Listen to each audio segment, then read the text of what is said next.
supplement that had something in it, and I did not check with the medical staff before taking it.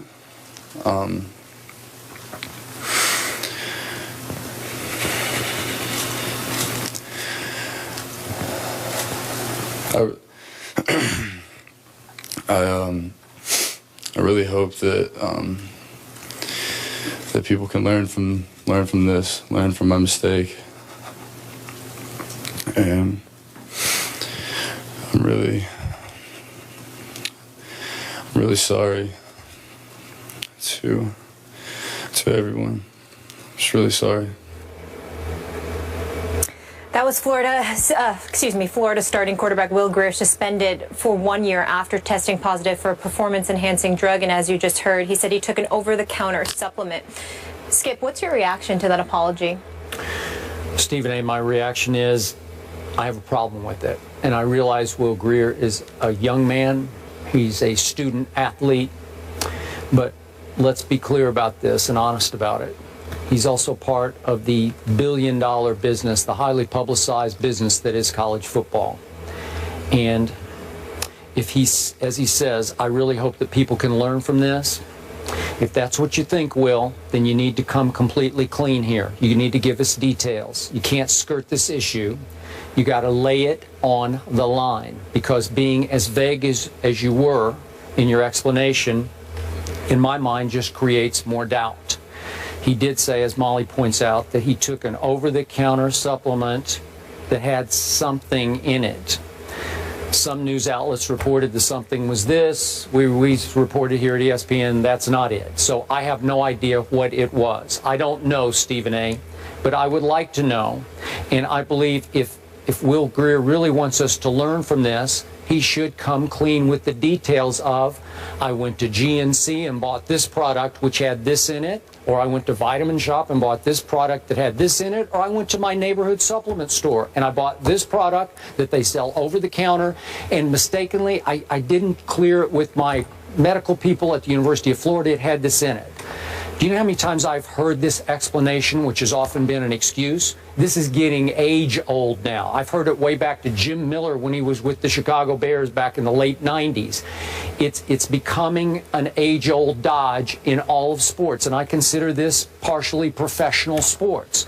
Just come clean. Just say, this is what I did, because now I have to wonder, because Will Grier came to Florida a year ago at about 177 pounds, reportedly. Will Grier now, by their program that they give out at Florida, weighs around 200 pounds. Well, that could be just natural growth. I don't know what he did. I mean, he's maturing into a man. I get all that. I'm sure he's attacked the weight room. Love all that. There are some supplements you can take, and there are obviously some things to level the playing field you just can't resort to. And now I don't know exactly what he used, and I don't see why he couldn't say, you know what, I used this and I screwed up because I should have checked about that one little substance that was just part of this supplement. It does happen. It could have happened. Just come clean and tell us exactly how it happened so you don't leave us with more doubts. I echo your feelings in terms of the details, what you require, what you think he should be more open about it. But I don't have the problem with him that you have. And the reason why I don't have the problem with him that you have is because you consider this partially professional sports. I certainly would refute that adamantly and emphatically when it comes to the athletes themselves. It's anything but professional sports, because these brothers need to be paid some stipend or whatever, and that is not happening. Having said all of that, that's not the issue. The issue clearly here is deception, because why wouldn't you go to the medical staff at Florida and let them know what the deal is? He made a mistake. My problem is, Skip, is that it doesn't negate the fact that I think the NCAA is incredibly excessive with this penalty, because in the NFL, we just saw Antonio Gates come back. We saw Martavis Bryant come back. 4-game suspension. Yep. Sheldon Richardson with the marijuana and the weed and all of this other stuff. He was going for 4 games, and they haven't even addressed. They're driving 143 miles an hour with a 12-year-old in the back seat. There are so many things that happen with these professional athletes, and they're only getting 4 games. How do you, as an institution, when we're talking about dealing with kids who you don't pay, will not allow to get any kind of representation whatsoever to represent them, then turn around and punish them for an entire calendar year? I'm not refuting the fact that Will Grier was wrong. I'm not refuting the fact that he should not be punished. What I'm saying is we have a bigger problem here than him taking some over-the-counter supplement or beyond when the punishment implemented against him is significantly more severe than what transpires with grown men who are professional athletes with their livelihoods on the line. That's fine. That's an issue. You do have to appreciate the fact the NCAA just busted a high-profile quarterback at a team on the rise that had a chance to be a playoff team, right? I agree. They're showing you that we are policing our sport. Yeah, but it's still not right. It's excessive. Boy, it's excessive. It's tough. It's excessive. That's the message here. It's excessive. You better not. You take from kids, but you won't give. That's not right. It's All right, not right. we'll leave that there. The Gators are at LSU this weekend. More First Take after the break. The U.S. national team stays busy in a friendly against Costa Rica at Red Bull Arena in New Jersey. That is 6:55 Eastern on ESPN tonight. Guess what? I had to work my Cowboys into the show. Oh, good. Jerry Jones is a Libra, like someone else, and he's 73 today. Happy birthday, by the way, Jerry. someone else has a birthday tomorrow, Stephen A. Smith. Yes. And by the way, do you realize Jerry was younger than you are when he bought the Cowboys? He was 46. But he hasn't won a Super Bowl in 20 years. so So that's with this, where we're Jerry, going. I will say this. Happy birthday to Boy, that was you. That was horrible. There was a lot of bass in that. Bell seeking space. Bell trying to go over the top. He fights to the goal line. He's in for the touchdown at the gun. The Steelers win. With the second walk-off win in the history of Monday Night Football, the Steelers improved to 3-2 and trail the Bengals by 2 games in the AFC North. Stephen A., can your Steelers catch the Bengals? Skip Bayless, Molly. No, they cannot. I don't think my Steelers can catch the Bengals because, you know, being 2 games back, I think they'll split with Cincinnati this year. I don't think they'll lose both games to Cincinnati, but I don't think they'll win both games. And then I think about the Steelers' hellacious schedule. I think their only shot is that they've got a 3-game home stretch coming up after they play Arizona, I believe, where they've got Cincinnati, Oakland, and Cleveland at home in Pittsburgh. They've got to win all of those games. But look at the rest of their schedule. I mean, we're talking about the bye week in week 11. Then you're at the Seahawks. You're home against the Colts. You're at the Bengals. You're home against the Broncos. And then you close out the season at Baltimore and at Cleveland, which, by the way, are going to be 2 tough games. I just think of that mindset when I compared that to Cincinnati's schedule. I'm just looking at it right now. I guess Buffalo will be tough this week. We'll see what happens. But obviously, Cincinnati can win that game. You're at Pittsburgh. Then you got Cleveland, Houston at home. Those are wins to me. You got a road game against Arizona, which is a toss-up. You're home against St. Louis. That's a win to me. You're on the road against Cleveland. That's a win to me. You're at home against Pittsburgh. If you lose at Pittsburgh, you'll beat Pittsburgh at home. You're on the road at San Francisco. I think that's a win. You may lose to Denver in Denver, but then you got Baltimore on your home turf. I just find Cincinnati's schedule to be easier, combined with the fact that they already have a 2-game advantage. And I expect Big Ben Roethlisberger, regardless of the reports as to how he might be ready next week, I expect Big Ben Roethlisberger to be gone for the next 2 weeks. That's just my expectation. I think him coming back a little bit earlier than that is a bit risque. I don't think they're going to take that risk with about 8 to 9 games left on the schedule once he returns. I don't think they're going to jeopardize that by bringing him back a week too early. So I look at it from that perspective, and I just don't see how the Steelers are going to be able to catch Cincy. If Cincy's schedule was tougher, that would be different. But because I find their schedule to be easier than Pittsburgh's, and Pittsburgh already being in a hole 2 games, I think that I have to roll with Cincinnati to hold on to this division and for the Steelers to gather a wild card victory. So is your gut that Ben would miss the next 2 games? Yes. or come back for the game at Kansas City? No? I think he'll be gone for at least the next game, probably the next Probably two games? I say definitely the next game, probably the next two. Okay.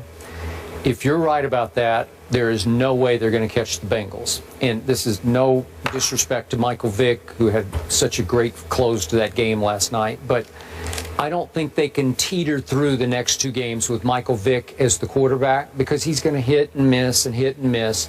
I don't think they can beat Arizona with Michael Vick. I don't think they can win at Kansas City with Michael Vick. That's just me.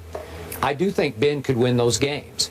And from just watching Ben throw before the game last night, again, they said he's never worn a knee brace before, but I will bet you if it were left up to Ben, which it probably will not be, but if it were left up to Ben watching him throw last night, I'll bet you he wants to play against Arizona.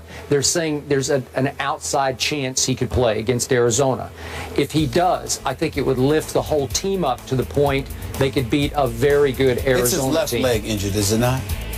No, I'm not sure Trying to about remember. that. I think it's his left leg. Yep. Because when you're throwing right-handed, you're using your left. Well, either way, leg. you're using both of them, but you're really pushing off your right. Well, if you're right-handed, you're actually using your left leg to fling that football. You're actually using your left leg. Right. And so for me, when I look at it from that perspective, I think that leg has to be healthier. And I think it's risky. That's right. It is his left leg. So if you're throwing right-handed, but your plant leg you're planting your left leg. No, you're throwing off your planting your right leg. No, you're not. It's your left. It's your left. You throw off your front foot? Yeah. You're throwing off. You're using your left leg as leverage. When you're throwing right-handed, you're planting with your left leg. That's what you're doing. But your drive leg is your right leg. Well, I'm just saying that. Okay. Yeah, but I'm saying you're planting your left leg. Okay. That leg is very, very important, and I think to rush him back would be incredibly risky. So I don't think they're going to do that. Just get hurt I see the Steelers, like I told you before, that Michael Vick was coming into these 4 games: Baltimore, San Diego, Arizona, Kansas City. I said that they would go 2-2, and I still stand by that. I don't know which game yet, but I think Pittsburgh will win one of the next 2 games. With Michael Vick. With Michael Vick. One of the next 2, not both. I do not see it. Not both. If Ben could come back and stay upright, obviously, I think they could go on a run here and win 5 in a row. Because as you point out, it's Arizona, Kansas City, and then those 3, the Bengals are not a winnable home game, but they are at home. Yes. So you could rip off 5 straight wins and get to 8-2. And at that point, listen, that game at Buffalo, if Buffalo ever gets its weapons back, and I don't know what LaShawn's going to do, I don't know what Sammy Watkins is going to do, but they are still an incredibly dangerous team at home as it starts to get a little colder up there. I agree. Tyrod was sensational. Well, I can't worry about the cold. I can't worry about the cold weather because that's one thing Cincinnati should be accustomed to. I'm with you, but again, is that a tricky game? What if they lost that and then they lost to Ben at Pittsburgh? All of a sudden, we'd be tied. It would change everything. I just don't see the Steelers making up 2 games without Big Ben being in the lineup earlier. I understand what you're saying, but basically where you and I differ is that I don't believe that Big Ben is going to be rushed back. And as much as I respect Cincinnati, as much as I picked Cincinnati to beat your Seahawks this past Sunday, I'm not saying they're invincible, because defensively, they're 10th in points allowed. They're pretty good on defense, but they're not shut down on defense. They're actually 21st in yards allowed. So my point is, I love all their weapons. I love their run game. I love their receiving core, obviously with AJ and Eifert. But still, can you bet on them in the postseason, Skip? But no, I'm just confining it to the rest of the regular season. Can you bet on them to go what? 16-0? No. Yeah. Can you bet on them to go 14-2? No, you can't. They're going to lose it. They have to go to Arizona and go to Denver. But can you bet on the Steelers going 13-3? No, I don't see Cincinnati losing more than 3 games this year. Really, boy, at Arizona, at Denver. The way that they're playing, I don't see them losing more than 3 games this year. I just want to see if they can get over the hump in the postseason. Well, that's what I'm saying. It means nothing. I'll give them all the respect and the credit in the world for what I think they're going to do in the regular season, because I think Cincinnati is incredibly talented. What I don't believe, and I love to see my man Pac-Man Jones doing what he's doing, but I don't believe for 1 second I got to see Andy Dalton in the playoffs to believe it. I don't care about this transformation. Everybody's talking about how there's something different. There's something different in his eyes and Hugh Jackson. Jackson has instilled a level of swag in him and all of. Yeah, that's all nice, good and dandy from September through December. Yep. Come to me come January about Andy Dalton. I'm not interested in anything I see before and then. I think you agree with me. I thought the Seattle loss at Cincy was more about Seattle than it was about Cincinnati. I agree. Yep. Okay. That's fair. All right, moving on, we go back to college. Charlie Strong gets a big win, so is his hot seat cooling off? We'll discuss the Longhorns when we come back.